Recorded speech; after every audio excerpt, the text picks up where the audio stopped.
그래서 직렬이라고 하면 갈림길이 없는 걸 얘기하고, 병렬은 갈림길이 있어서 이제 전류가 이렇게 분산이 흩어지는 거죠. 여기 우리 이제 그림에 봤을 때 전원이 있고, 여기 이제 전원 장치가 있고, 플러스로 전류가 이렇게 흐르죠. 나가서 장치를 지나고 또 다른 장치를 지나서 다시 전원 장치까지 이렇게 오게 되는 겁니다. 이렇게 전하의 흐름이 있을 때 항상 전하가 같은 길로만 흐르는 이런 연결을 직렬 연결이라고 하고, 병렬 연결은 선택해서 흐르는 거죠. 전하가 이렇게 가다가 갈림길이 나오면, 이게 사실은 다 갈림길이죠. 하나의 갈림길. 이쪽으로 첫 번째 저항으로 갈 수도 있고, 두 번째 저항을 택해서 갈 수도 있고, 세 번째 저항으로 갈 수도 있어요. 이렇게. 그래서 어느 거 하나만 지나야지 두 개를 모두 지날 수는 없습니다. 이렇게 해서 오는 거죠. 거꾸로 얘기하면 각각의 장치를 지난 전류들이 만나서 전체 전류가 된다.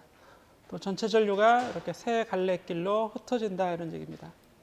그래서 여기 이쪽에 흐르는 전류를 I1, 두 번째 흐르는 전류를 I2, 세 번째 길에 흐르는 전류를 I3라고 하자면, 전체 전류 I는 I1 더하기 I2 더하기 I3가 되겠죠.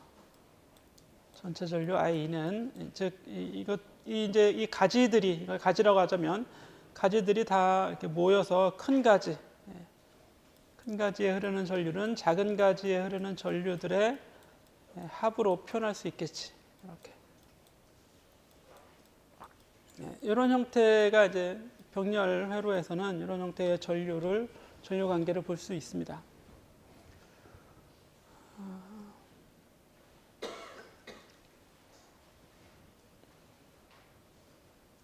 자, 그래서 예제 7.3에 보면 12V의 전지에 세 개의 전구가 병렬로 연결되어 있을 때 각각의 저항은 24옴이 되죠.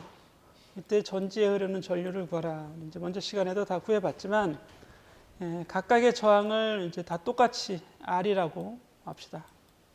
R 세 개가 이렇게 있을 때는, 똑같은 저항이 같기 때문에 흐르는 전류들도 다 동일할 거예요. 여기 어디 하나 저항이 더 큰 저항이 있다면 그 저항이 큰 쪽으로는 전류가 잘 흐르지 못하겠죠.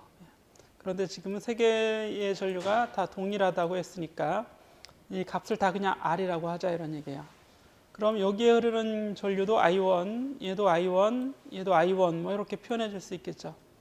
그러면 전체 전류는 3I1이 됩니다. I2도 I1, I3도 I1으로 다 똑같을 테니까요. 그러면 이때 이 전류 I1은 3분의 I가 되겠죠. 전체 전류의 3분의 1씩, 여기 3분의 1I, 여기도 3분의 1I, 3분의 1I, 이렇게 세 갈래로 똑같이 갈라졌으니까 각각 3분의 I의 전류가 흐르게 되는 겁니다. 근데 저항을 R이라고 했어요. 그렇죠? 저항을 R이라고 했습니다. 그러면 이 회로를 이렇게 배터리가 있는데, 이 배터리에서 봤을 때 한 개의 저항값이라고 한번 해석해 보자. 한 개의 저항. 그럼 전류는 I가 흐르죠. V라는 전압을 주었을 때 I의 전류가 흐르는 RT 또는 REQ라고 합시다. REQ를 구하라. 그러면 REQ는 I분의 V가 되겠죠. R은 I분의 V니까요. 그렇죠? 전압을 줬는데 전류가 흘렀어. 그럼 저항은 I분의 V죠. 그런데 이 위에 있는 이 세 개의 회로에서 양단의 전압, 그렇죠? 양단의 전원에서 가는 전압은 이 저항에도 똑같이 V, 이 저항에도 똑같이 V, 이 저항에도 똑같이 V라는 전압이 가해집니다. 병렬은 전압이 다 같아요. 그렇죠? 위쪽의 금속과 아래쪽 금속 사이의 전이차는, 이게 여기 배터리가 있으니까 전이차를 항상 V로 만들어주는 거죠. 그래서 여기에 흐르는 전류 I1은 R분의 V가 됩니다. 저항이 R로 주어져 있고 전압이 V니까 흐르는 전류는 R분의 V죠. 그럼 얘는 I1이 R분의 V가 되는 겁니다. 이렇게. 따라서 전류 I는 3R분의 V의 3배가 되겠죠. 이렇게 나오게 됩니다.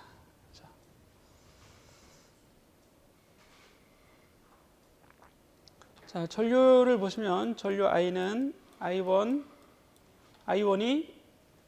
R분의 V, R분의 3V가 나오죠. 그런데 여기 전류는 얼마예요? R2Q분의 V가 나옵니다.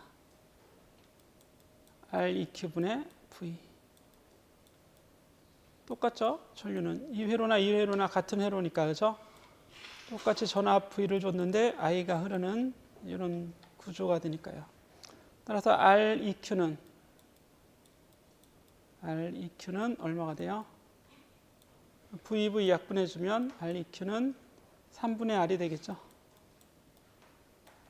역수하면 되니까요, 그죠? 3분의 R 이런 형태의 값으로 나오게 되는 걸 알 수 있습니다. 그래서 전지에 흐르는 전류는 여기다 넣으면 되겠죠. 요 값이죠. R분의 3V. R은 24옴. 그리고 3V 해주면 36. 그래서 1.5A가 나오죠. 각각에 흐르는 전류를 더해서 전류를 구해도 되고, 아니면 등가 저항이라는 걸 이용해서 구해도 되는데, 이게 이제 여러분들한테 이게 편하겠죠. 전류가 R분의 V일 테니까 이게 이제 세 갈래로 갈라져서 모이게 되면 1.5A가 된다. 이렇게 보는 게 좋겠습니다.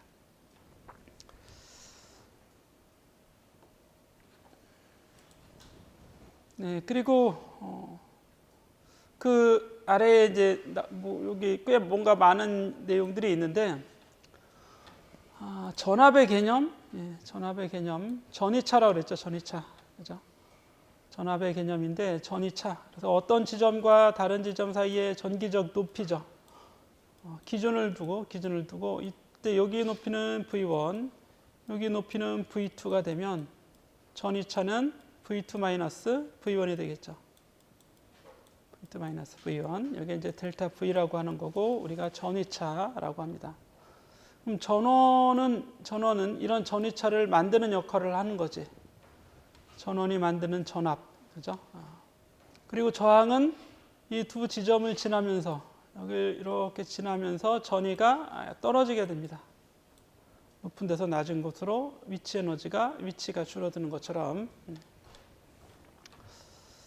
자, 그리고 전압의 개념 그랬는데 공간에 전기장이 있을 경우 언제나 전압이 존재한다. 높이차가 있다는 얘기죠. 높이차가 있다.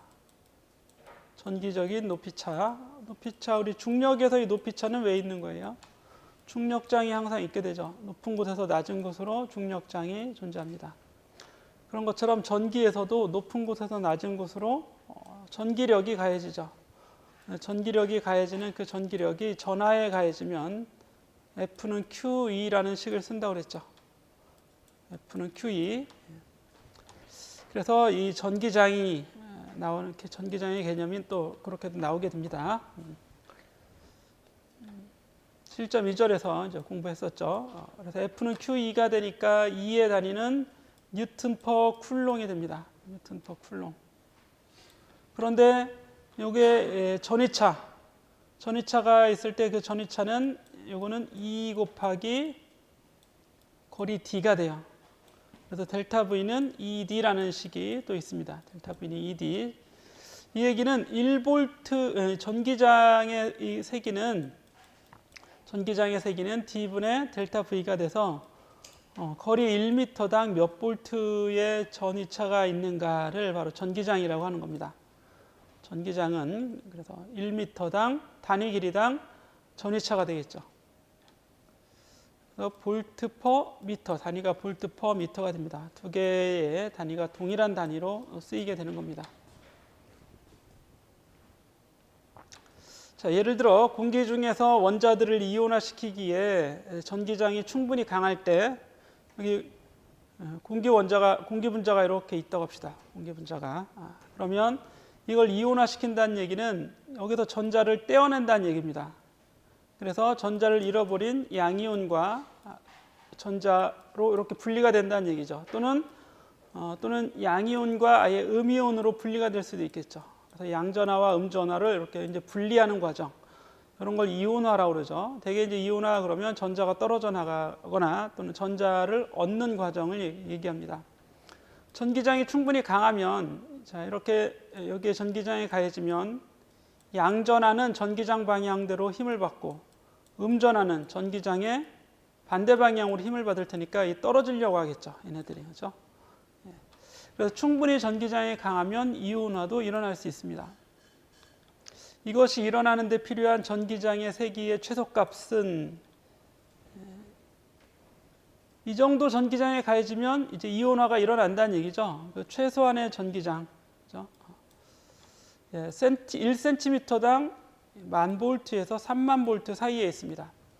1cm당 30,000볼트 그러면 3 곱하기 10의 4제곱 볼트 퍼 센티미터가 되는 거죠. 그럼 얘는 미터당 하면 여기 이제 100을 곱해주고 분자에도 분모에도 다 100을 곱해주면 3 곱하기 10의 6승 퍼 볼트 퍼 미터 이렇게 나옵니다. 이런 전기장 300만 볼트죠. 3메가볼트. 1m의 거리에서 3메가볼트 또는 1cm 거리에서 3만 볼트. 그럼 여기 금속판을 이렇게 세워놓고 금속판 2장을 세워놓고 요거 1cm 떨어지게 한 다음에 여기 3만 볼트 가하면 되는 거예요. 3만 볼트. 이렇게 3만 볼트를 가하면 이 안에 전기장이 볼트 퍼 미터니까 1m당 300만, 즉 1cm당 3만 볼트의 전압이 가해지면 이 안에 있는, 이 사이에 있는 공기들은 이온화가 일어납니다. 그러면 이렇게 양전하, 음전하, 이걸 좀 치워보죠.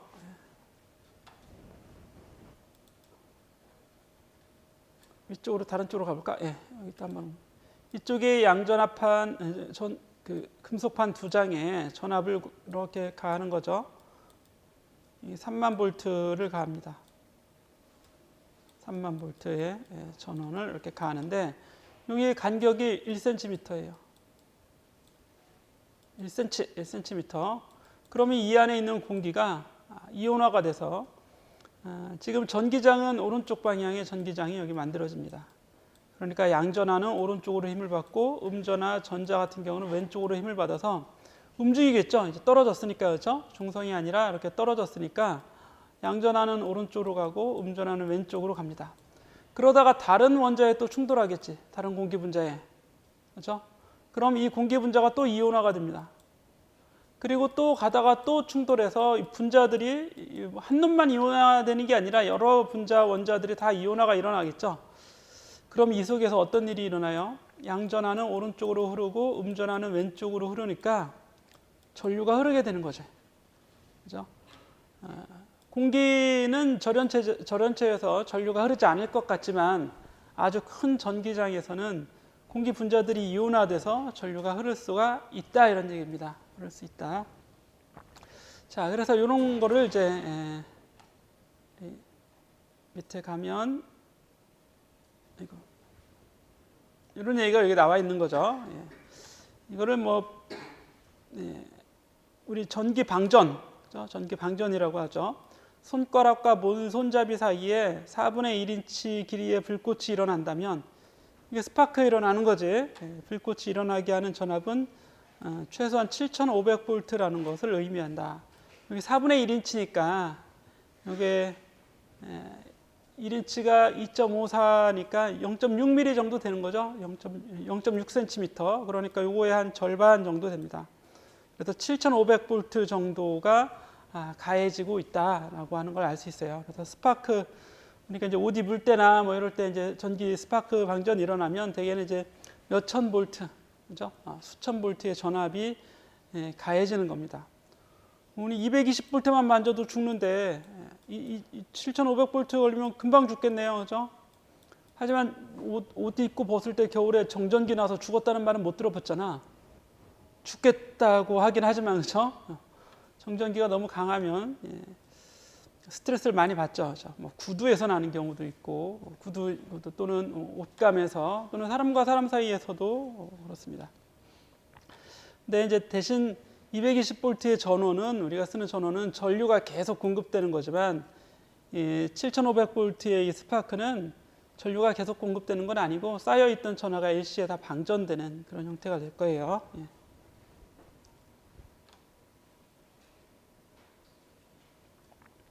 자, 그래서 여기 복습에 보면 전위에 대한 설명, V죠, V. V는 본래 정의가 뭐였어요? V, 정의가 Q분의 U였죠. Q분의 U, 그렇죠? 그래서 1쿨롱당 1쿨롱이 가지고 있는 에너지가 몇 줄이냐? 이게 3줄의 에너지, 위치 에너지죠. 물론 위치 에너지. 그러면 3볼트라고 하는 겁니다. 이걸. 그렇죠? 3볼트. 유체의 압력과 유사하다. 자, 유사하다고 하는 말은 사실 좀 그런데 여기서 유체 압력이라고 하는 건 우리 이게 전원 장치가 있고 여기 이제 전원이 이렇게 저항이 이렇게 있을 때 이거를 비유해서 우리 얘기했었죠. 펌프하고 펌프 물이 흐르는 물 펌프랑 그리고 이 물이 흐를 수 있는 이 길, 뭐 파이프라고 생각을 해도 되겠죠. 이렇게 이게 이제 그림을 그립니다. 그래서 펌프의 압력, 그게 이제 전위 그러는데 전위차가 되는 거죠. 전위차. 정확히는 압력은 두 지점 사이의 압력 차를 압력이라고 하는 거니까 전위차라고 해주는 게 좋습니다. B번은 단위 전하당 에너지죠. 단위 전하당 1쿨롱당 에너지가 되는 거고 단위 전하당 해줄 수 있는 일과 같다. 그렇죠? 1. 이 배터리가 전하에게 일을 해준다 이런 얘기입니다. 1쿨롱당 몇 줄의 에너지를 얘가 공급해 주는가 이런 얘기죠. 역시 식은 똑같아요. Q분의 W라고 해도 되겠죠. Q분의 W. 이렇게. 여기 정확히는 이제 델타 V, 델타 U 이렇게 쓰는 게 이제 이때는 더 정확해지겠네요. 그 단위는 암페어당 줄이 아니라 쿨롱당 줄입니다. 그죠? 줄 퍼 쿨롱이 볼트의 단위랑 같아지는 거죠. 이건 이제 단위입니다. 단위. 자, 배터리는 물병에 물을 담듯 전기를 담는다. 배터리가 전기를 담나요? 전하를 담는 거죠. 전하. 전하에게 에너지를 공급한다 이렇게 하는 게 좋겠습니다. 전하를 담는 것도 아니지. 에너지를 담는 거예요. 배터리는 에너지를 담는데 그 역할을 어떻게 에너지를 담냐면 배터리를 지나가는 전하를 낮은 곳에서 높은 곳으로 이렇게 올려주는 겁니다. 전기적인 높이차를 만들어내는 거죠. 즉 전하에 일을 해주는 장치니까 에너지를 담고 있는 거죠. 에너지를 담고 있다. 3번에 보면 도체에 흐르는 전류의 크기. 이렇게 도체에 전류가 흘러요. 전류 I가 흐를 때 무엇으로 나눈 것인가? 델타 V를 R로 전압을 또는 전위차를 저항으로 나눈 것과 같다. V는 IR, 그렇죠? 델타 V는 IR 뭐 이렇게 쓸 수도 있습니다. 관계식을 병렬 회로에서 각 소자에 흐르는 전류는 서로 다를 수 있다. 당연히 다를 수 있겠죠. 갈림길이 이렇게 있는데 이렇게 이쪽의 저항이 작으면 이쪽으로 많이 갈 테고 이쪽의 저항이 크면 일로 조금만 흐를 테고 중간 정도 되면 중간 정도만 흐르겠죠. 7.5절에 전류에서 전력과 에너지. 그 공식으로 얘기하자면 W는 Q 곱하기 델타 V 이런 식이 있어요. 이게 뭐냐면 배터리가 전하를 낮은 데서 높은 곳으로 이렇게 올려줍니다. 낮은 곳에서 높은 곳으로 이렇게 올려줘요. 사람이 벽돌을 낮은 데서 높은 곳으로 올리는 것처럼 배터리가 전하를 Q를 올려줍니다. 이때 이 높이차 이게 델타 V라고요. 두 지점의 높이차. 그럼 하는 일은 Q 곱하기 델타 V가 되는 겁니다. Q 곱하기 델타 V. 마치 우리 MGH처럼 MGH. 높이차 mg 델타 y 뭐 이렇게 이제 mg 힘을 가해서 높이 올려주는 거잖아요. 이런 의미로 해석을 해도 됩니다. 전기에서는 Q 곱하기 델타 V라고 한다고요. 이렇게 이제 계산을 합니다. 그러면 양변을 이게 이 공급하는 에너지도 이만큼이라는 얘기죠. 공급하는 에너지 델타 U 올려줬으니까 얘의 위치 에너지가 증가했겠죠. 위치 에너지 변화는 Q 곱하기 델타 V로 이렇게 쓸 수 있습니다.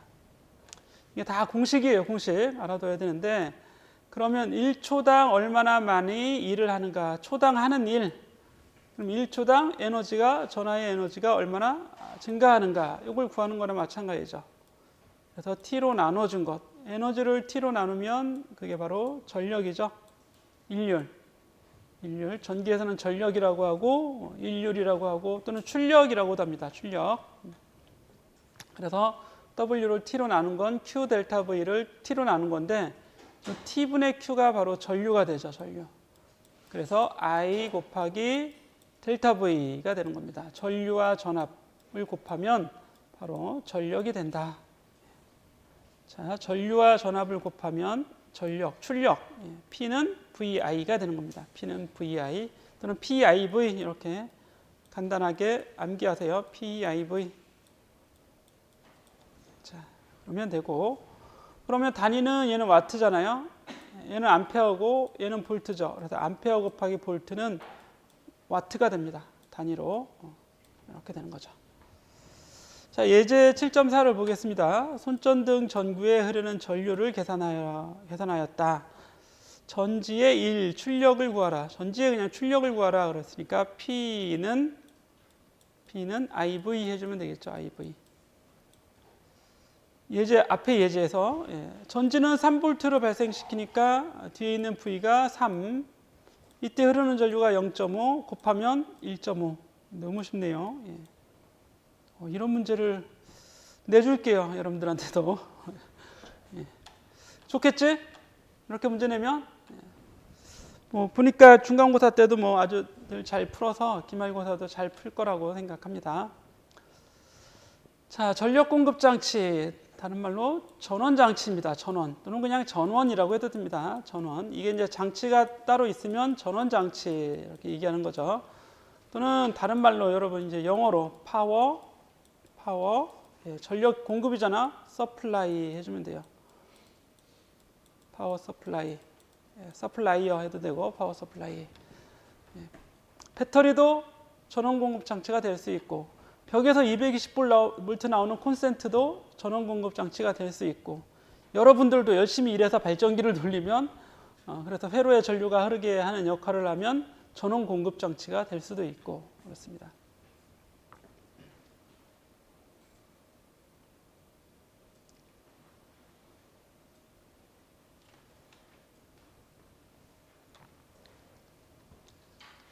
여기 이게 몇 페이지지? 266페이지의 다섯 번째 줄에 보게 되면 보통의 금속 전선은 거의 금속을 쓰는데 거의 대부분 우리는 일반적이라면 구리를 씁니다. 구리, 그죠? 전류가 흐를 때마다 전기 에너지를 내부 에너지로 바꾼다. 전기 에너지가 내부 에너지, 이게 열이 된다는 얘기예요. 뜨거워진다는 얘기입니다. 그죠? 전기 에너지, 전류가 흐르면 온도가 상승한다. 헤어드라이어를 사용할 때 전기줄이 따뜻해지는 것을 느꼈을 것이다. 이 헤어드라이어가 이렇게 있다면 총처럼 생겼네요. 드라이어가. 그러면 뜨거운 바람이 나오지. 뜨거운 바람이. 그래서 뜨거워지는 게 아니라 그런 뜨거운 걸 얘기하는 게 아니라 여기 이렇게 전선이 있잖아요. 그렇죠? 그래서 콘센트에 이렇게 꽂았죠. 그때 이 전선도 뜨거워진다 이런 얘기입니다. 전선도. 그 이유는 여기 전류가 흘러서 전류가 흐를 때 이 도선에서 열이 발생하기 때문에 그렇습니다. 이런 걸 오믹 가열이라고 하죠. 오믹 가열. 저항 때문에 일어나는 열이다 이런 생각. 줄열이라고 합니다. 줄열. 저항 가열 또는 다른 말로 줄열이라고 해요. 줄열. 줄은 에너지의 줄, 에너지. 이 사람 있죠. 사람. 줄이라는 사람. 그죠? 이 사람의 예를 따서 줄열이라고 하는 거예요. 이게 줄이어서 줄열이 아니라 줄열은 전류가 흐르면 다 열이 발생하게 돼 있는데 그런 열을 줄열이라고 합니다. 우리 책에는 이제 오미가열 그랬는데 대개는 줄열이라는 말을 더 많이 써요. 발전소에서 도시에 전기를 전달하는 커다란 전선들도 어때요? 전류가 흐르겠죠. 엄청나게 많이 흐르겠지. 전류가 몇백 암페어, 몇십 암페어 이렇게 흐르게 됩니다. 이 효과로 인해 가열이 되죠. 줄열이 난다 이런 얘기예요. 이런 가열은 유용한 에너지 손실을 나타낸다. 에너지 손실이 유용하다는 얘기가 아니라 그냥 에너지의 손실을 나타낸다. 그죠? 에너지가 손실되잖아. 아니 내가 전선을 놓고 이 도선을 놓고 도솔에서 한쪽에서 에너지를 공급해서 저쪽까지 에너지를 보내려고 하는데 그 보내주는 에너지가 다 잘 가면 좋은데 가면서 에너지가 손실되는 거잖아. 그죠? 전선을 타고 가면서도 에너지가 손실이 일어난다. 이런 에너지 손실이 일어난다 이런 얘기예요. 이걸 되도록이면 줄이면 좋겠죠. 그죠? 그래서 많은 에너지를 손실 없이 보내기 위해서 여러 가지 방법이 동원이 됩니다. 그 중에 하나가 아예 그런 물질을 바꿔보자. 물질. 열이 나지 않는 물질, 즉 저항이 없는 물질이라는 얘기입니다. 저항이 없는 물질. 그런 물질들을 이제 초전도체라고 하죠. 초전도체. 초전도체는 저항이 0이기 때문에 줄열이 없어요. 열이 발생하지 않습니다. 열로 발생하는 그 열로 변한다는 에너지가 I제곱 R이죠. I제곱 R. 본래는 이제 IV가 되는데 저항 양단의 V가 IR이잖아요. IR. 그래서 I제곱 R이 돼요. 그럼 R이 0이면 저항이 0이면 그 손실되는 전력, 출력도 그냥 0이 되겠지. 저항이 0이기 때문에 줄열이, 오미가열이 없다. 전선들을 초전도체로 대체하면 아주 좋겠죠. 우리 발전소에서 철탑을 이렇게 잔뜩 만들어서 이 철탑을 통해서 전기줄을 놓고 전기를 보내잖아. 아니면 뭐 땅속으로도 보내고 그렇습니다. 전기줄 땅속으로 해놓고 지하에. 그럼 여기 이 가면서 에너지가 다 엄청나게 많은 에너지가 손실이 일어난다 이런 얘기죠. 그런 에너지 손실을 막기 위한 방법으로 초전도체를 연구를 하기도 합니다. 그런데 초전도체는 문제점들이 많아요. 단점이 뭐냐면 온도를 충분히 낮춰야 돼요. 매우 온도를 낮춰야지만 초전도 현상이 일어납니다. 우리가 전선의 온도를 막 영하 100도, 200도 낮출 수가 없잖아. 모든 전선의 온도를. 그렇죠? 그런 게 이제 한 가지 문제점이 돼요.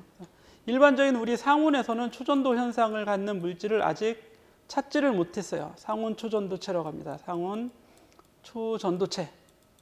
초전도 현상, 상온 초전도 현상을 아직 못 봤습니다.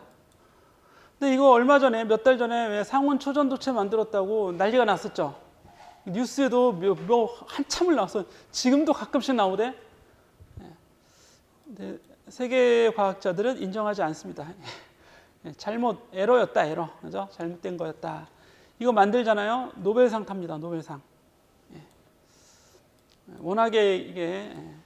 근데 그때 뉴스에 나왔을 때는 이 상온 초전도체나 뭐 전기 재료 만드는 기업들의 주가가 엄청 올랐대. 기업들의 주가가 뭐 10배 이상 올랐다고 합니다. 일부러 그런 것 같아요. 일부러. 주식 뭐 이렇게 하려고 그죠? 자, 이런 것들. 그래서 이런 거 읽어보면 아, 이런 의미구나 하는 걸 알 수 있어야 됩니다. 쭉 넘어가서 모든 전선에서 충분히 큰 전류는 전선 주변의 모든 절연체를 녹이거나 근처의 물질들에 불이 나게 할 수 있겠죠. 왜 열이 나니까 충분히 큰 전류가 너무 큰 전류죠. 충분히 큰 전류가 아니라 너무 큰 전류가 흐르면 열이 많이 발생하겠죠. 이게 I제곱 R이잖아. P는 이 열로 발생되는 에너지가 시간당 에너지가 P는 I제곱 R이라고요. 그럼 전류가 2배가 되면 열 발생이 4배가 되는 겁니다. 전류가 10배가 되잖아요. 그럼 열 발생률이 100배가 되는 거예요. 100배. 온도가 기하급수적으로 올라갈 수도 있겠죠.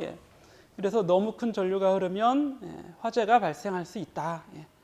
뜨거워져서 그런 거죠. 주변을 막 뜨겁게 하니까. 자, 이런 것도 좀 상식적으로 알아두시면 좋습니다. 그래서 너무 전류가 많이 흐르면 회로에 퓨즈를 달아요. 퓨즈가 뭐냐면 이렇게 전선 중간에 쉽게 녹을 수 있는 물질로 전선을 만드는 겁니다. 그럼 너무 큰 전류가 흐르면 얘가 어떻게 되겠어요? 녹아버려요. 얼음이 녹듯이 싹 녹아버립니다. 그럼 전선이 끊어지겠지? 끊어지면 전류가 흐르지 않잖아요. 회로를 차단시키는 거죠. 근데 퓨즈는 이게 녹는데 어쨌든 시간이 그래도 몇 초 정도 걸릴 수 있습니다. 몇 초 또는 그 이상. 물론 잘 만들면 한 1초 이내로 끊어지는 경우도 있긴 하지만, 이 퓨즈는 끊어지면 아예 다른 휴즈를 빨리 갖다 갈아 끼워야죠. 그렇지 않으면 이 전선에 전류가 흐르지 않잖아. 그죠? 아예 끊어져 버린 거니까 다시 이어줘야 됩니다. 그래서 좀 단점이 있죠. 단점이.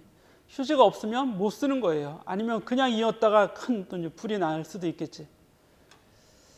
자, 그래서 이런 것도 읽어보시고, 이건 이제 안전장치로 쓰이게 되는 거지. 전기 안전장치. 회로 차단기는 기계가 있어요. 회로 차단하는 전기 기기가 있어서 높은 전류를 아예 감지를 합니다. 전류가 몇 암페어 딱 흐르면 알아서 탁 끊어주는 거예요. 회로 차단기라고 합니다. 이 건물 어디엔가에도 회로 차단기가 설치가 아마 돼 있을 겁니다. 여러 설치가 돼 있을 거예요. 그렇지 않으면 큰 사고가 날 수 있기 때문에 사전에 안전장치를 이렇게 여러 곳에 안전장치를 해둡니다. 그래서 지금은 전기에 대해서 이렇게 집이 잘 지어진 건물에 대해서는 전기에 대해서 크게 걱정할 일이 없어요. 하지만 이제 옛날 집 있죠. 아주 옛날 집. 집도 막 무너지려고 하고 전선도 막 어디 튀어나오고 이러면 문제가 되겠지. 그래서 그럴 때는 전기공사나 좀 안전점검을 해서 해야 되겠죠. 근데 시장 보면 어때요? 시장. 여기 상가 하나 있고 또 상가 하나 있고 상가 막 다닥다닥 붙어 있지. 그리고 전선도 어떻게 되게 어지럽게 되어 있습니다. 겨울에는 난로도 많이 틀고 이러니까 어때요? 전류가 갑자기 2배, 3배 높아집니다.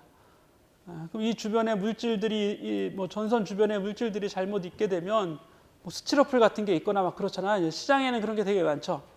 그럼 거기가 다 녹아서 화재가 날 수 있습니다. 그래서 시장의 화재가 특히 전통시장, 오래된 시장에 화재가 날 수 있다. 그렇다고 또 겨울에 전통시장 안 간다는 건 조금 이상하긴 하지. 아주 가끔 이제. 하지만 조심해야 돼요. 그렇죠? 조심해야 됩니다. 사람 많은 곳에 갈 때는 항상 조심해야 돼. 어디서 무슨 사고가 날지 모르니까.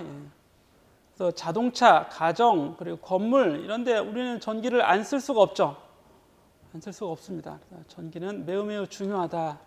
그래서 전기를 잘 다룰 수 있는 사람들, 이제 전기 공사 또는 전기 기사 이런 자격증 따죠. 기계는 기계 기사가 있지. 기계과에. 그렇죠? 기계 기사 있죠. 여러분들은 무슨 기사가 있어요? 전자기사 있잖아요. 전자기사. 그렇죠? 전자기사 자격증이 있어요. 별로 인기가 없는 것 같아. 전자기사는. 그렇지? 전자기사는 별로 인기가 없는 것 같은데 전자기사 뿐이겠어? 정보 처리, 이런 컴퓨터 이런 거에 관련된 자격증들이 많이 있잖아요. 그래서 이런 걸 다룰 수 있는 사람들은 이런 사람들, 전기기사, 그렇죠? 이런 사람들이 전기 공사를 할 때, 공사업을 하거나 또는 전기를 선로 공사를 하거나 어떤 전기에 대한 걸 이제 우리가 기업으로 해서 할 때는 이 전기 기사를 꼭 채용을 해야 됩니다. 국가가 법으로 만들어 놓은 거죠. 컴퓨터, 전자기사 마찬가지로 이렇게. 그래서 교육도 하고 그렇게 하는 겁니다. 자, 이런 얘기가 쭉 있어요. 자, 그리고 이제 예제 실점 5번 헤어드라이어, 요거 하자가 말았었죠. 우리 헤어드라이어가 120V로 동작할 때 그럼 120V의 전원에 꼽는다는 얘기입니다. 1875W를 소비한다. 흐르는 전류를, 이게 V고 이게 P죠. P는 IV 되겠죠. IV. 그래서 I를 쉽게 구할 수 있습니다. 아주 쉬워요.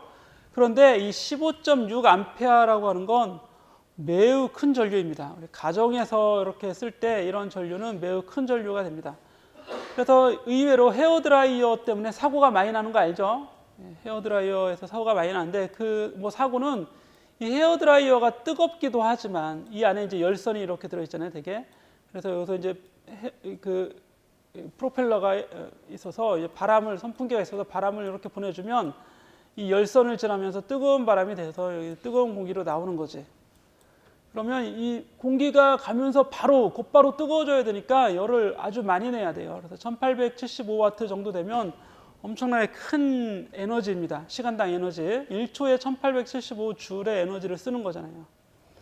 그래서 높은 전류를 흘려야지만, P는 IV, 높은 전압을 가해서 높은 전류를 흘려야 되는데, 가정의 전압은, 우리 집의 전압은 고정되어 있는 거잖아요. 120V나 220V로.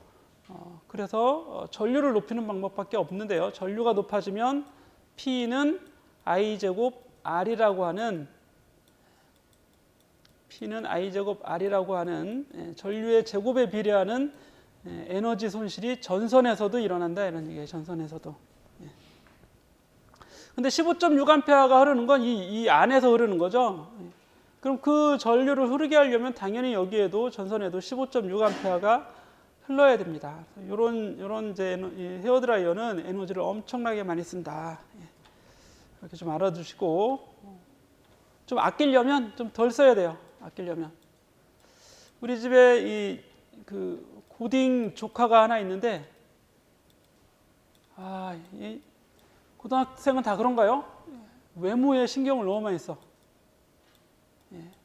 잘생긴 사람들은 사실 외모 신경을 별로 안 쓰죠. 그대로 잘생겼으니까, 그치? 근데 좀 덜 생긴 사람들, 외모에 많이 신경을 쓰는 것 같아. 나도 고등학교 다닐 때는 잠깐 외모에 신경 썼는데 금방 포기했어요. 신경 쓸 외모가 아니었어요, 이게. 그치? 여러분들도 자기 자신을 잘 알죠? 신경 써야 되는지, 뭐에 신경 써야 되는지, 그치? 잘 압니다, 그죠? 잘생겼으면 잘생긴 대로 신경 쓰고, 좀 덜 개성적으로 생겼으면 그 개성을 많이 돋보이려고 또 신경들을 많이 쓰는데, 우리 조카가 헤어드라이어 머리 신경을 많이 쓰더라고. 요즘 유심히 봤어. 길을 가면서 유심히 보니까 고등학생들의 헤어스타일이 다 똑같아요. 그거 봤어요? 몇몇 개성 있는 고등학생들 빼고는 고딩들의 헤어스타일이 다 똑같아. 그래서 그런 헤어스타일을 하지 않으면 평균 이하가 되는 거예요. 평균 이하. 그래서 내가 이해를 했어. 막 쓰려면 써라. 처음에는 막 야단치다가 안 되겠어. 왜 그런가 봤더니 머리 스타일이 다 똑같아요. 이렇게 반쯤 해놓고 이런 머리 있잖아요. 이런 머리. 앞에 머리를 되게 기르더라고. 이렇게 되게 많이 길러요. 그래서 눈이 잘 안 보여. 이런 머리를 많이 하더라고. 그죠? 그래서 동그랗게 만들어 갖고 머리를 쭉 아주 앞으로 다 내리고 기르는. 너무 독창적이지 않죠? 다 똑같아 머리가. 그래서 도대체 별로 예쁘지도 않은데 왜 이런 머리를 하나. 그렇습니다. 고등학생은 다 그런 것 같아.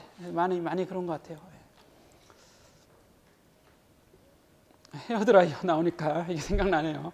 너무 오래 쓰는 거야. 너무 머리 타겠다 내가 막 그랬는데. 자, 다 똑같은 얘기죠. 여기도 P는 IV. 이렇게 많이 이제 우리가 여러 가지 전기적인 현상을 살펴볼 수 있다 이런 얘기입니다. 여기 34만 5천 볼트 있잖아요. 34만 5천 볼트. 이게 전력 공급 회사들 이걸 쓴 사람은 미국 사람이죠. 미국 사람. 미국은 전기가 민간 사업자죠. 정부도 전기 사업을 하는데 민간 사업자들도 많이 있어요. 민영화됐어요. 민영화. 그렇죠? 전기가 민영화되어 있습니다. 그래서 사업자들, 회사들이라고 하는 거야. 우리나라도 민영화는 안 되어 있지만 여러 개 회사로 나눠져 있죠. 그래서 우리 여기 경기도도 뭐 동부발전, 서부발전 이렇게 발전소가 하나씩 있잖아. 발전소 회사. 예전에는 다 한전이었죠. 한국전력공사였잖아요. 그렇죠? 한국전력공사. 한전에 취직들 많이 하죠. 여러분 선배들도. 그렇죠? 한전에 취직 많이 해요. 컴퓨터공학과도 컴퓨터로 제어를 해야 되기 때문에 한전에 취직들 좀 하면 좋습니다. 한전 공사잖아. 공기업이라고. 공기업.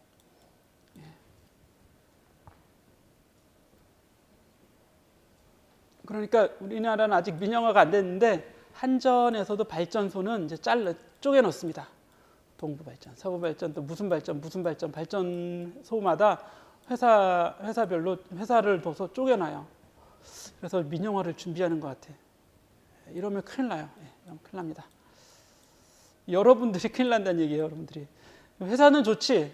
회사는 자기가 취직해서 전기 회사니까 망할 일이 절대 없잖아요. 그렇죠? 전기는 엄청나게 지금 많이 쓰니까. 그런데 이제 가정집들은 어때요? 전기를 내가 전기에 대해서 뭔가 얘기를 하려면 예전에는 정부에 얘기하는 거죠. 한전공사니까 어떻게 보면 공사니까 그죠? 지금 나중에 어떻게 해야 돼? 전화 걸어갖고 무슨 회사죠? 여기 전기가 안 들어와요. 빨리 고쳐주세요. 전기가 잘 안 들어온다고 빨리 고쳐달라고 했는데 안 고쳐주면 내가 전기 안 쓸 수 있어요? 이 전기? 안 쓸 수가 없죠. 다른 회사로 바꿀 수가 있어요? 하나의 회사가 한 지역을 담당합니다. 그럼 다른 회사로 바꿀 수가 없어요. 그래서 이 민영화라고 하는 게 완전한 민영화가 아닙니다. 민영화는 어떻게 해야 돼? 내가 골라 쓸 수 있어야 되는 거지. 기업들 제품을. 그죠? 근데 골라 쓸 수가 없어요. 이게 무슨 민영화야. 그죠? 이거는 그래서 민영화를 하면 안 돼요. 하지 말라는 얘기가 아니라 아직은 그렇다. 아직은 충분한 자유도를 공급해주고 여러 회사가 경쟁하게 하면 그때 민영화해도 됩니다. 경쟁으로 인해서 가격이 싸질 수 있잖아요. 그런데 우리 예를 들어 시흥에 전기회사가 하나밖에 없어? 그러면 독점이죠, 독점. 민영화를 시켰는데 독점이 돼서 이건 하면 안 되잖아요. 그죠?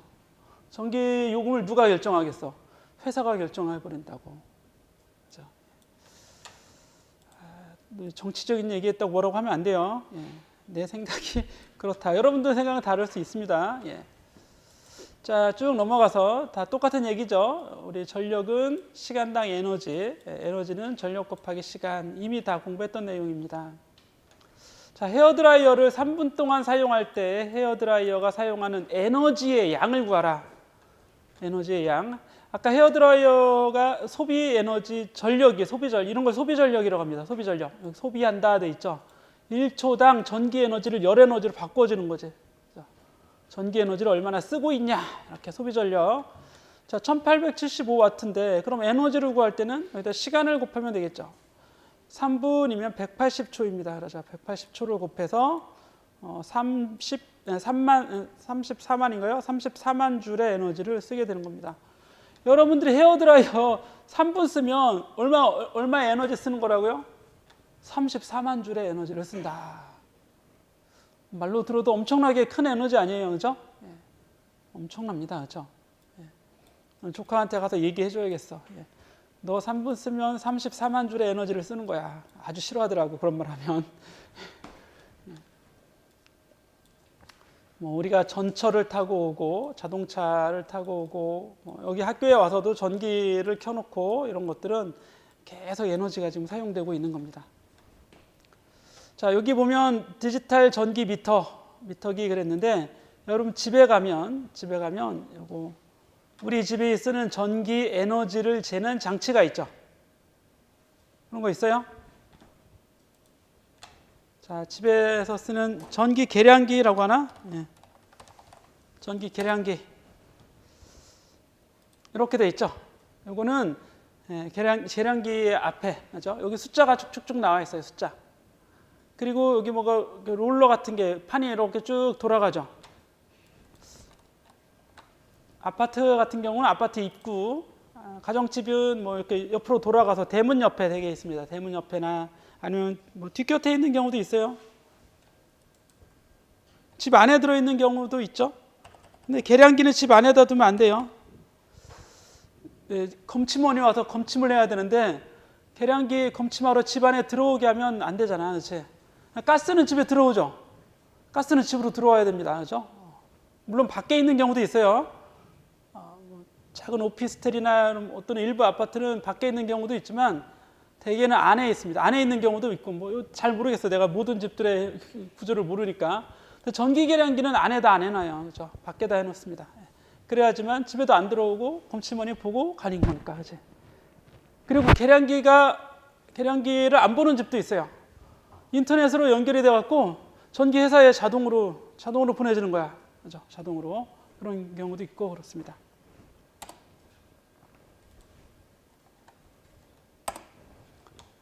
전기 계량기를 보면 뭐 여러 가지 형태인데 여러분 예전 형태를 디지털도 있고 이렇게 전력 양계라고 하죠. 전력 양계.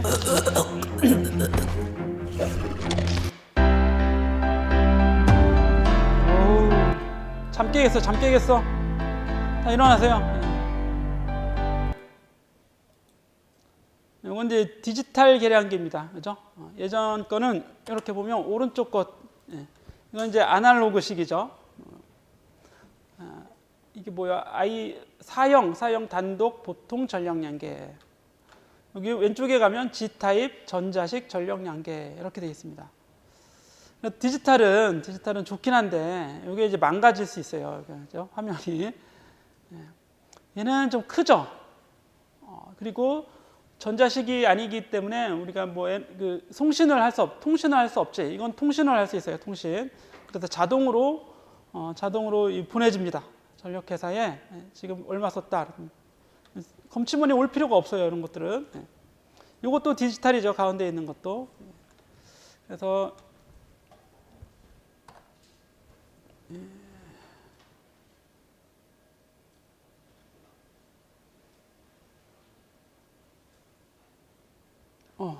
그래요. 이런 게 있다.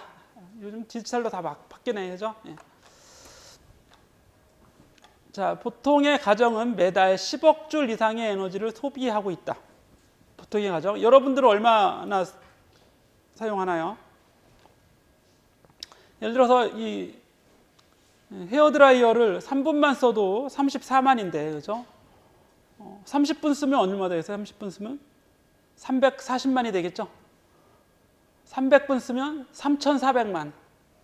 3,000분을 쓰면 3억 줄이 되겠지. 그런 식으로 우리가 뭐 헤어드라이어만 쓰나요? TV, 냉장고, 전기불, 그죠? 조명, 전기 난로도 겨울엔 또 쓰겠지. 컴퓨터도 켜야 되고 모든 게 다 전기 에너지입니다. 일부 가스나 뭐 이런 거 빼고는, 그렇지? 그래서 10억 줄 이상의 에너지를 소비한다. 이 때문에 킬로와트 C와 같은 보다 더 적당한 크기의 전기 에너지 단위가 사용이 되는데 이게 뭐냐면 킬로와트 C, 킬로와트 아워, 시간이잖아요. 시간. 그래서 C라고 하는 겁니다. 이 킬로는 10의 세제곱 1000이라는 얘기죠. 1000. 와트는 그대로 가져다 쓰고 아워는 3600초가 되는 겁니다. 그래서 와트 곱하기 초가 줄이죠. 줄. 와트 곱하기 초가 줄입니다. 이 와트가 줄 퍼 세컨드잖아요. 그렇죠? 그래서 세컨드를 다시 곱하면 그냥 줄이 나오게 돼 있는 겁니다. 그럼 얘는 360만 줄이 돼요. 360만 줄. 이걸 쓰면 0이 너무 많으니까 1kWh 또는 1kWh라고 하면 에너지의 단위가 될 수 있는 거죠. 360만 줄의 에너지를 의미한다. 이렇게 할 수 있습니다. 그리고 아까 이제 전기 계량기 할 때 전기 계량기의 이 단위가 킬로와트 아워입니다. 킬로와트 아워. 그러니까 결국 너네 에너지를 얼마나 썼어? 216 킬로와트 아워 썼다. 216 곱하기 360만 줄의 에너지를 썼다는 얘기예요. 요거 보고 1킬로와트 시당 돈을 100원씩. 그럼 얘는 21,600원에 전기세를 내면 되겠지.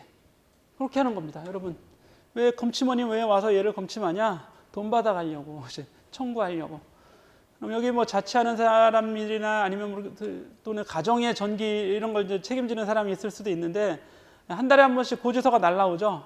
귀하의 가정에 쓴 전기 요금 216 킬로와트 아워를 썼으니까 21,600원을 내시오. 이렇게 날라옵니다. 실제 우리나라 전기 요금이 1kWh당 약 100원 정도 돼요. 물론 이제 누진세가 붙으면 더 비싸지겠죠. 그죠? 100원, 150원, 200원 이렇게 몇 배로 막 높아지기도 하고 그렇습니다. 저기 서울에 아주 높은 비싼 강남에 무슨 잘 사는 사람들만 사는 빌딩에 산다. 그러면 와, 여기는 예를 들어 우리 집이 60평이다. 이 건물은 전기세가 비싸요. 건물은. 잘 사는 사람들이 전기를 팍팍 쓰잖아요. 그렇죠? 그래서 이 건물에서 쓰는 전체 전기 양을 가지고 이 각각의 집에만 전기를 많이 내게 하는 게 아니라 너희들 다 전기세 많이 내. 이렇게 건물 가지고도 전기세를 등급을 매깁니다. 좀 이제 사치스러운 건물 있죠. 잘 살건 사치스러운 건물 이상한데 어떤 그런 경우에는 남들하고 똑같이 썼지만 너희들은 전기세 2배로 내세요. 이렇게 나옵니다. 그죠? 그래서 이런 사람들은 한 달에 전기세 하면 100만 원 일도 아니에요. 그죠? 100만 원씩 내기도 하고 그 이상 내기도 하고 겨울에 200만 원 내기도 하고 그렇습니다. 200만 원. 그래서 물어봐. 너희들은 전기세 얼마 냈어? 그러면 우리 한 200만 원 낸 것 같아. 에이 무슨 전기세가 그렇게 비싸. 정말로 그렇다. 공장 같아. 그치? 공장. 근데 그게 아니라 가정집도 이 정도 나옵니다. 실제 그냥 한 30평 살아서 그 뜨겁게 겨울을 보낸다. 그럼 100만 원 남짓 더 나올 수도 많이 나와요. 이렇게. 쭉 넘어가시고 여기 이제 이 정도까지만 여기 보겠습니다. 그러면 이제 교류와 직류 7.6절에 요건 10분 쉬었다가 하죠. 10분 쉬었다가 교류 직류